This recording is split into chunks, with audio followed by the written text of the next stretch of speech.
So 17 states are now suing the Obama administration over the president's executive action on immigration.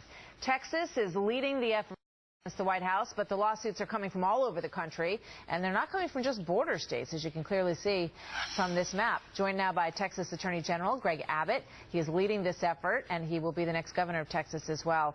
Good to have you here, sir. Welcome. Thank you. Thank you, Martha. So I know this was something that you were working on. You've brought suits against the administration some 30 times, correct? This is the 31st lawsuit that I've brought against the Obama administration, having won more than half of them.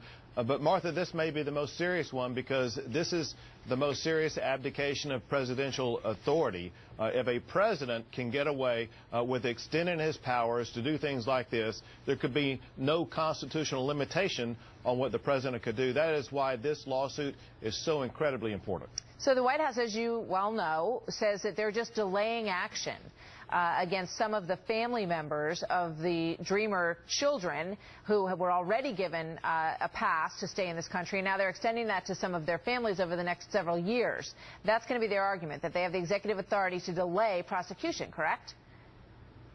Well, the president's defense is prosecutorial discretion. There are several flaws in that. One person whose testimony we will put on trial are the comments of the president himself, who said 20 times he did not have the discretion to delay prosecution or deportation of the people who fall under the blanket of this executive order. But more important than that is the fact that prosecutorial discretion is to be made on a case-by-case basis. That's not what is being done here. There's a blanket prosecutorial discretion that's being applied to 4 million people. But even more than that, Martha, is the fact that when you have prosecutorial discretion, a prosecutor is deciding not to prosecute an offender. In this case, what the federal government is doing is actually affirmatively giving benefits to the people they are not prosecuting. Yeah. Benefits like work permits, Social Security, and Medicare. That is foreign to the concept of prosecutorial discretion. Yeah, it's a very interesting argument, and it'll be we'll see how it all plays out. You're going to go to the White House tomorrow with as part of 6 other newly elected governors, and you're going to meet with the president. Do you think this is going to come up? I have no doubt that it will come up. The goal there is, of course, for the new governors to have the opportunity to meet not only the president but also his cabinet.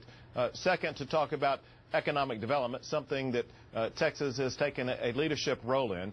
But third is I have no doubt that we will confer and talk about this lawsuit, about resolving the issues on the border, because remember this, Martha, it is the Obama administration members themselves who have conceded that the lax enforcement on the border is what caused 1,000 people a day to be crossing the border earlier this year.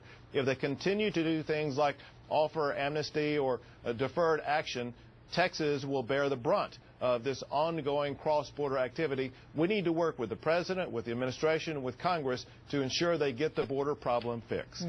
All right. Greg Abbott, the Attorney General, soon to be governor of Texas. Thank you very much, sir. Thank you, Martha.